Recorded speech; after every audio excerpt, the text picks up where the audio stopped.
8. There was a dim light behind the narrow leaded panes in the side door of the Sternwood mansion. I stopped the packet under the porte-cochere and emptied my pockets out on the seat.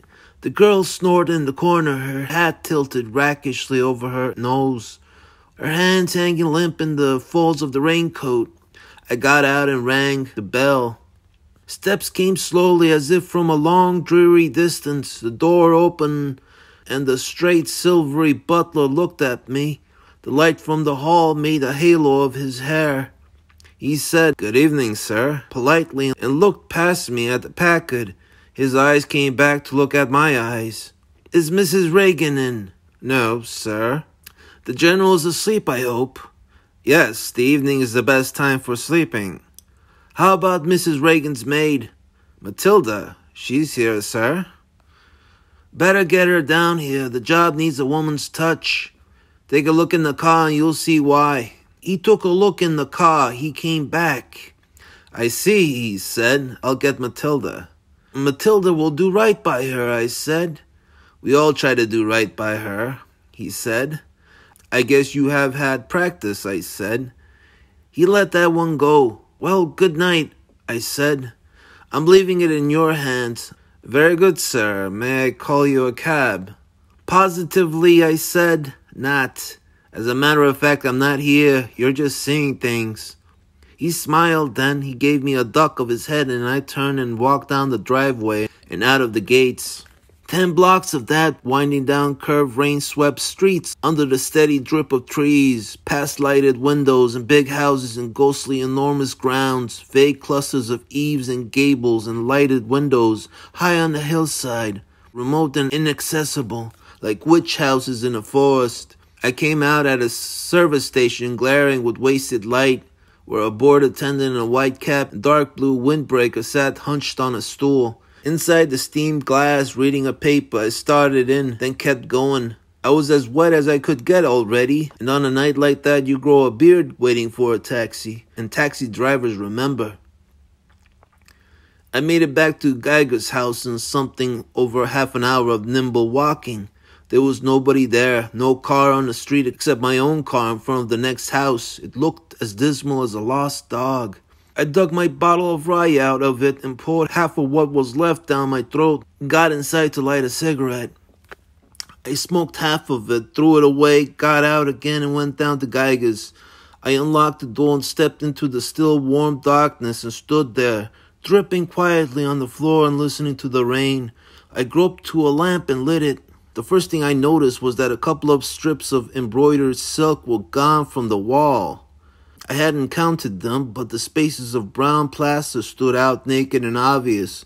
I went a little further and put another lamp on. I looked at the totem pole. At its foot, beyond the margin of the Chinese rug on a bare floor, another rug had been spread. It hadn't been there before. Geiger's body had. Geiger's body was gone. That froze me. I pulled my lips back against my teeth and leered at the glass eye in the totem pole. I went through the house again. Everything was exactly as it had been. Geiger wasn't in his flounced bed or under it or in his closet. He wasn't in the kitchen or in the bathroom. That left the locked door on the right of the hall. One of Geiger's keys fitted the lock. The room inside was interesting, but Geiger wasn't in there. It was interesting because it was so different from Geiger's room.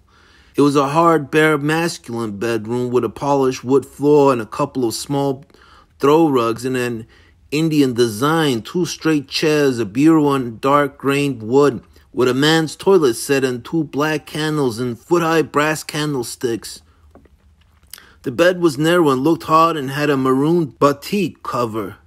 The room felt cold. I locked it up again, wiped the knob off with my handkerchief, and went back to the totem pole. I knelt down and squinted along the nap of the rug to the front door. I thought I could see 2 parallel grooves pointing that way, as though heels had been dragged. Whoever had done it had meant business. Dead men are heavier than broken hearts. It wasn't the law. They would have been there still, just about getting warmed up with their pieces of string and chalk and their cameras and dusting powders and their nickeled cigars. They would have been very much there. It wasn't the killer. He had left too fast. He must have seen the girl. He couldn't be sure she was too batty to see him. He would be on his way to distant places. I couldn't guess the answer, but it was all right with me if somebody wanted Geiger missing instead of just murdered. It gave me a chance to find out if I could tell it leaving Carmen Sternwood out. I locked up again, choked my car to life, and rode off home to a shower, dry clothes, and a late dinner.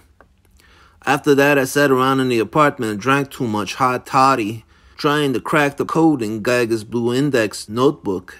All I could be sure of was that it was a list of names and addresses, probably of the customers. There were over 400 of them. That made it a nice racket, not to mention any blackmail angles. And there were probably plenty of those. Any name on the list might be a prospect as the killer. I didn't envy the police their job when it was handed to them. I went to bed full of whiskey and frustration and dreamed about a man in a bloody Chinese coat who chased a naked girl with long jade earrings, while I ran after them and tried to take a photograph with an empty camera.